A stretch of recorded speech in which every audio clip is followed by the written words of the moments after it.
welcome to Storyboard. I'm Shibani Gharat. Just ahead of Diwali, we caught up with Amit Doshi, Chief Marketing Officer, Britannia Industries, about their expectations from the festive season. How is decline in the monthly purchase incidence for essential categories in the rural market impacting their business? And Britannia's marketing plans, and what are the key focus areas for the companies in the coming months? Listen in. So, Amit, we are meeting, in the thick of the festive season. What were your expectation or Britannia's expectations from the festive season, and how much have been met so far? We're all keeping fingers crossed that it's going to bounce back after 2 years of subdued consumer sentiment, and we're really looking forward to it. For us, the festive season has many components. One is, of course, as consumers spend a lot more time outside of their homes, it definitely has a positive impact on consumption.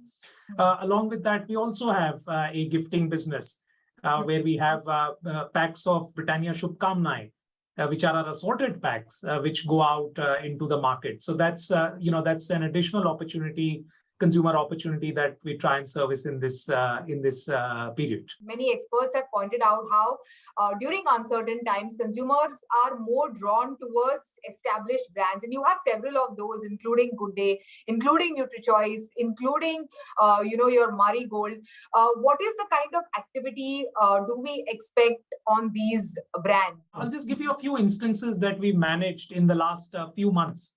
Now, if you look at Good Day has always stood for optimism, stood for happiness, stood for real everyday joys of life, and we're really doubling down on that at this point in time. So what we've chosen on Good Day to do is to celebrate the small moments of happiness, and the latest campaign of Good Day really doubles down on that and creates these real micro moments and celebrates them. And we've also therefore experimented with the format. We've actually have had a bunch of 15-second ads, much like consumers today consume content, but for mainstream television. So that's been the story on Good Day. On Marigold, I think the story's really been about reassuring the consumers that they've always made the right choice. We've stood for getting women to be more and do more across the length and breadth of the country. We've got an extremely successful activation program called a Startup Challenge with Marigold, and we're actually entering the 4th edition of that Startup Challenge. We're very, very excited about what we have planned out for this edition. In addition to that, on a lot of other brands, there has been a lot of excitement on account of innovation. So, for example, we launched Potazos, which is a potato-based cracker. We recently launched Biscafe, which we've propositioned as the perfect accompaniment to coffee. We've launched a few products under the NutriChoice umbrella. NutriChoice seeds and herbs to bring the power of superfoods in snack products, and NutriChoice protein to meet the growing demand of protein nutrition in the country. Any more innovations coming up in the next few months, or entering further new categories, Amit? There's a lot of stuff that's happened, not just for us in the recent past in biscuits, but also in allied food products like croissants, dairy products, the Winking Cow, milkshakes. Some of them have seen good success. So that's one part of the innovation story, Shibani. The other part of the innovation story is really bringing in greater innovation into marketing. And that's where, I would say the Britannia team's done a phenomenal job over the last 6 months to build completely new experiences for consumers. So, for example, we spoke about Biscafe. Now, that's our first digital first brand. And we've been able to do a lot of exciting stuff around its launch, right? From tapping into influencers, tapping into new age content, tapping into precision marketing using data and technology. And that's just going to be, I would say, the snippet of more things to come. At Britannia. There has been a decline in the monthly purchase incidence for essential categories in the rural market. Amit, how is it impacting your business and more importantly, your marketing plans? No, that's a good question. I think as far as the rural markets are concerned, it's still not very clear which way they're going to go. And most marketeers, including us at Britannia, are optimistic and confident that the second half of the financial year will see an uptake in rural. The signs are all right, whether you look at the rains or the improvement in the economy, and it needs to really translate into consumption. As far as our plans go, we're very focused on the things that we want to do. There are a few brands that have a big role to play in rural, and our plans, and we like to keep it very simple. We will continue to build our rural infrastructure, get into more villages as far as pop strata coverage is concerned. We make sure that we have the right marketing mixes and products and SKUs going into these markets. And the whole thing around, if you look at rural marketing as a whole, a lot of it is about micro marketing. There is no one size fits all approach. And at any point in time, we've got several initiatives going on, especially I would say in the Hindi heartland, where we're doing a lot of work on the back of milk bikis and the proposition of Doodh Roti Ki Shakti. All right. Thank you so much. Thanks for joining us today. Thank you, Shivani, and all the best to everyone at your end for the festive season. It is time for a short break. On the other side, we have Michael Conway, Group President for International and Channel Development at Starbucks, speaking about 10 years of Starbucks in India, launching Starbucks Reserve in the country, and how has the 50-50 JV between Starbucks and Tata Consumer Products panned out in India so far. Welcome back. You're watching Storyboard. Tata Starbucks, which has completed a decade of operations in India, announced its first Reserve store in the country in Mumbai this week. Starbucks Reserve store aims to elevate the coffee experience of the brand by introducing an intimate multi-sensor coffee experience to customers. On the sidelines of this launch, I caught up with Michael Conway, the Group President for International and Channel Development at Seattle-based Starbucks, and spoke to him about Starbucks Reserve, how mature is the Indian coffee market, and how has the 50-50 JV between Starbucks and Tata Consumer Products panned out in India so far, and way forward for the brand. Listen in. Michael, welcome to CNBC TV 18. Great to be here. Michael, 10 years of Starbucks in India, and you're bringing your Reserve to the country. Can you give us more details on what is the kind of experience that we will get out of this Reserve? Well, first of all, again, great to be here with you on such an incredible occasion, 10 years in India. And for Starbucks, it starts with coffee. It's all about coffee. And Reserve is something that we have in all of our regions around the world. And what Reserve does is allows us to take our coffee craft and push it to the limits. So we look for small lot coffees. We use that to begin to experiment around with different roast curves. And then we push even further by trying through different roast methods or brewing methods like you see here. And what it does is it begins to introduce customers to a whole different kind of coffee experience.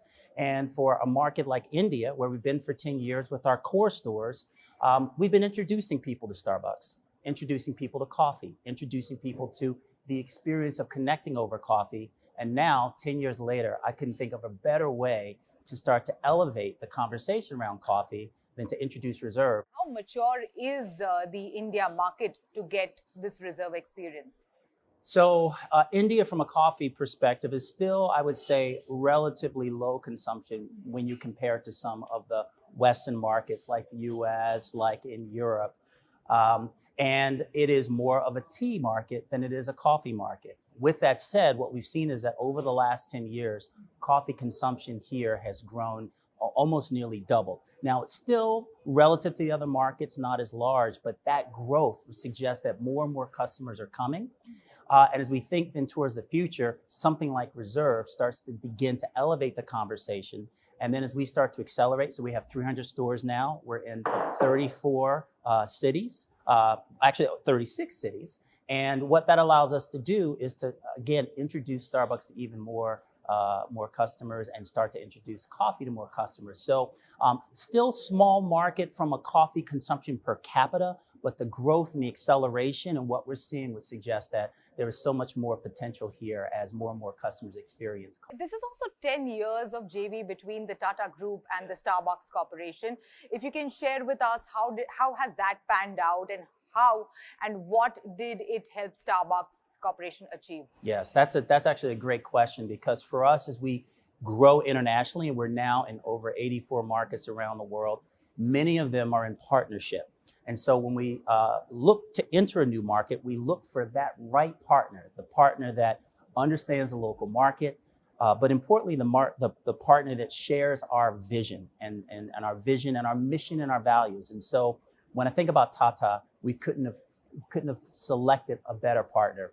We have shared values in terms of the way we care about community, the way in which we care about our partners or our employees, and we've seen that play out over the 10 years.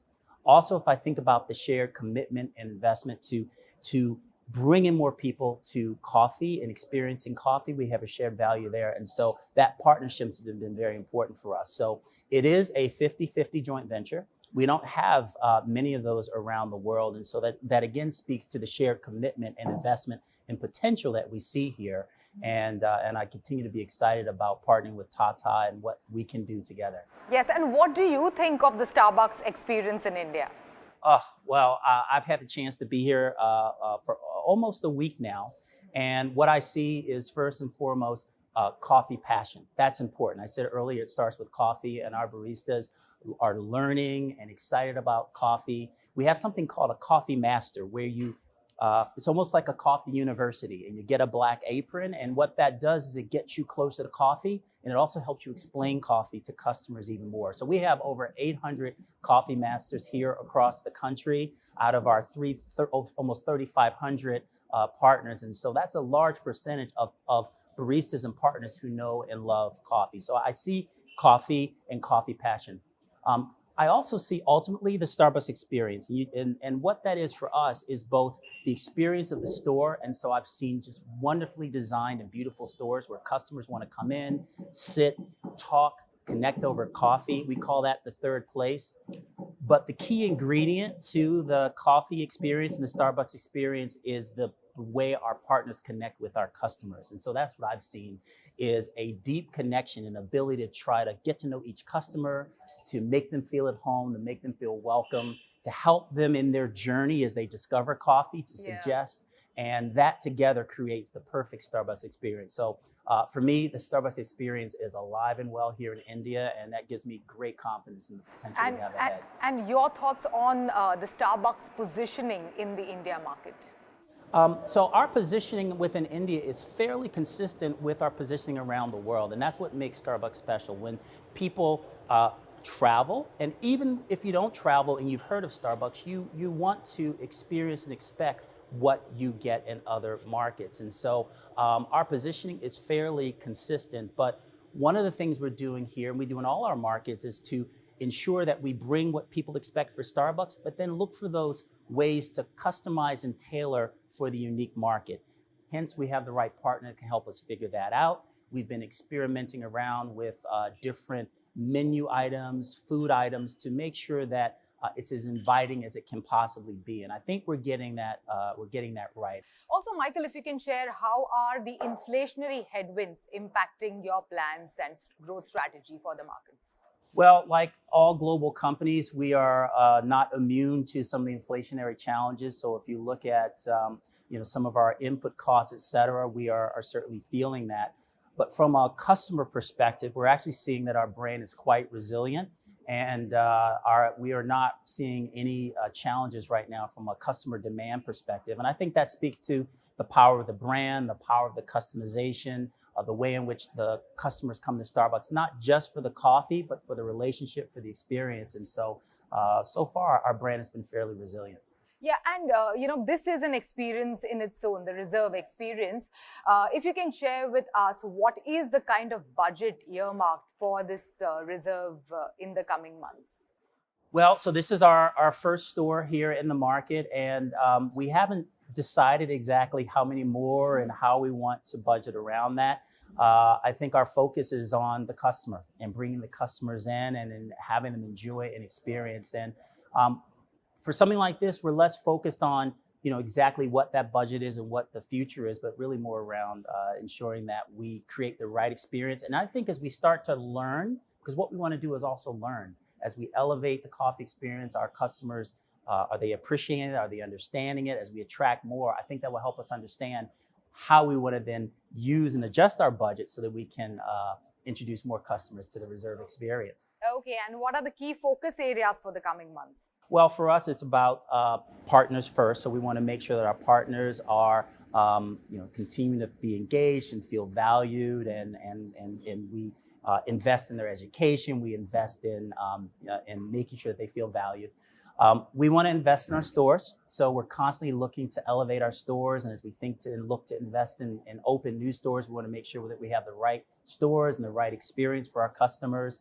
And then the final area is actually around convenience. We're finding that customers want many more convenient experiences. And convenient comes in a lot of different ways. It comes in the ability to order ahead. It comes in the ability to get delivery.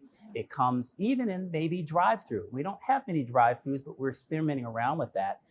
And it comes in exactly the phones. Everyone has phones in the digital experience, and we're trying to create a more customized and personalized experience with our customers.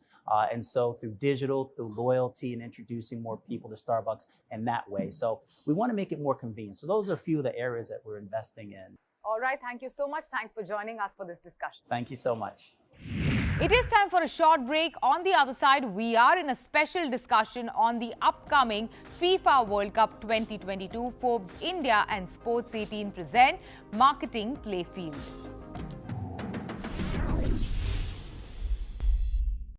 Welcome back. The FIFA World Cup is approaching fast, and while the action on the pitch is always unpredictable, one thing is certain: it will be an event like no other. We have also seen the game of football gain a lot of traction and audience interest in India, and many brands also want to be a part of this playfield. So what is the kind of brand action that we expect around this event? What works around major events like the World Cup, and what is the outlook for the sport in the country? We are discussing all of this in a special discussion. Forbes India and Sports 18 present Marketing Playfield, and to discuss this, we have Deepika, Warrior, Chief Marketing Officer, DIAGEO, Sujatha Kumar, Head of Marketing India and South Asia for Visa, Dilen, Gandhi, Regional Marketing Director, Health, Reckitt South Asia, Ajay, Kakar, Chief Marketing Officer, Aditya, Birla Capital, Shashi, Sinha, CEO, IPG Mediabrands, and Anil, Jayaraj, CEO, Viacom 18 Sports. Listen in.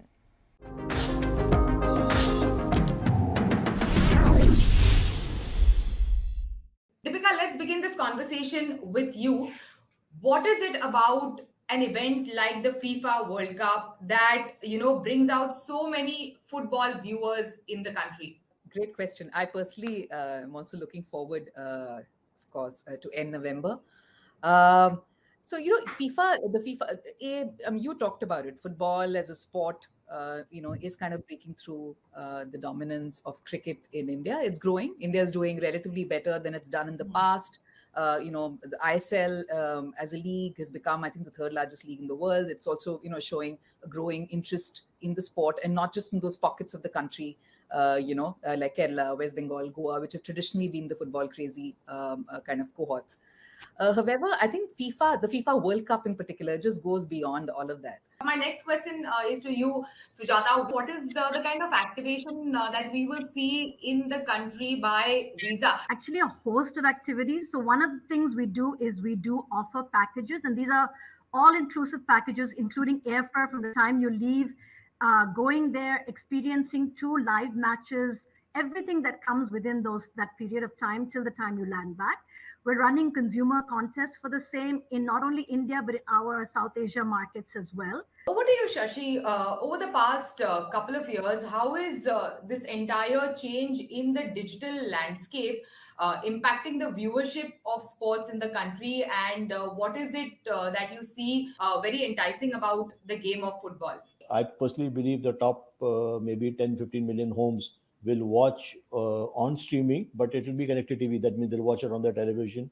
Down the line, it will be broadcast, whereas, as Sujatha alluded, there'll be a lot of people, watching in fan zones and stuff like that. That should probably be broadcast. And a lot of people on the go will watch streaming. So I think this time in India, you're one of the few games which will be, through the line. You'll see both broadcast and streaming being seamless.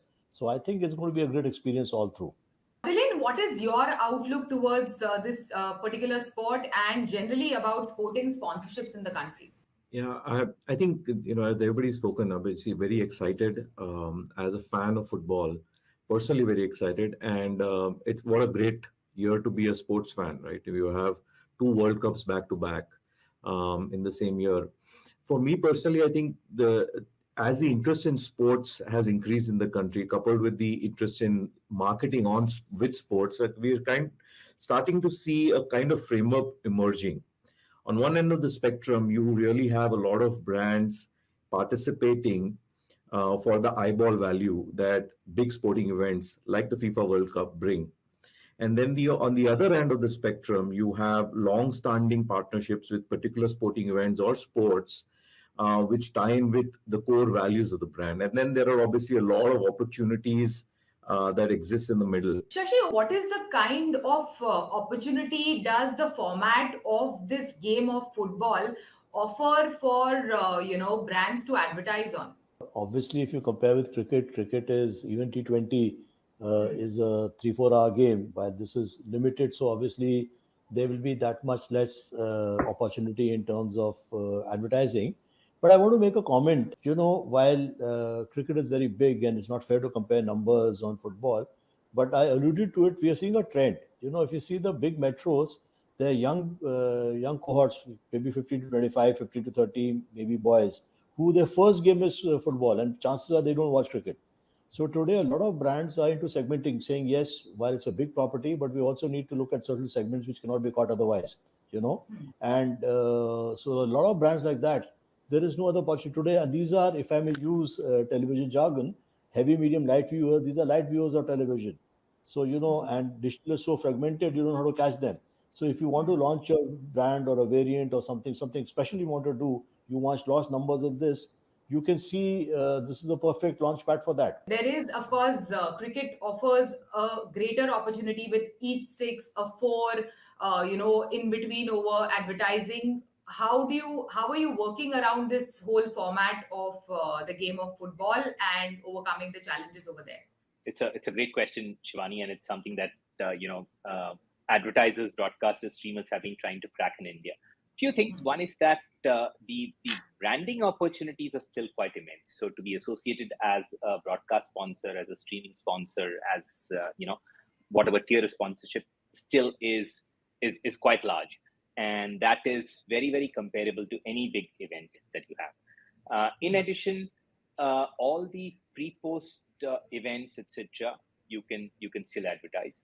And unlike, say, long breaks in cricket or for that matter, other sort of events, what happens in football is that people are actually very, very passionate about the game and hence want to follow much before the game starts, during the game, as well as during the mid-show and the post-show. And that provides a significant opportunity for advertisers to actually connect with the audiences. And, one of the things that we are doing is we are going to be presenting this in multiple languages, as in English, Hindi, Tamil, Malayalam, Bengali, etc. So advertisers can choose specific languages in order to target their particular audiences. The FIFA World Cup happens once in 4 years, but a lot of these tournaments like the English Premier League, the UEFA, women's football, like the likes of, global stars like Megan Rapinoe have made women's football as well very, very popular.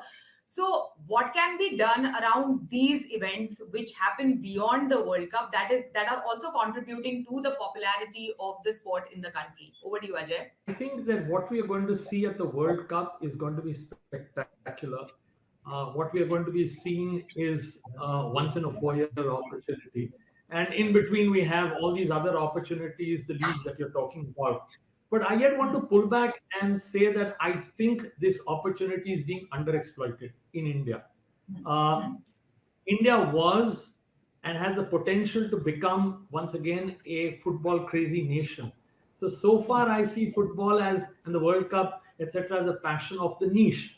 So it's attracting niche audiences, niche advertisers, and it will create the excitement with a niche audience.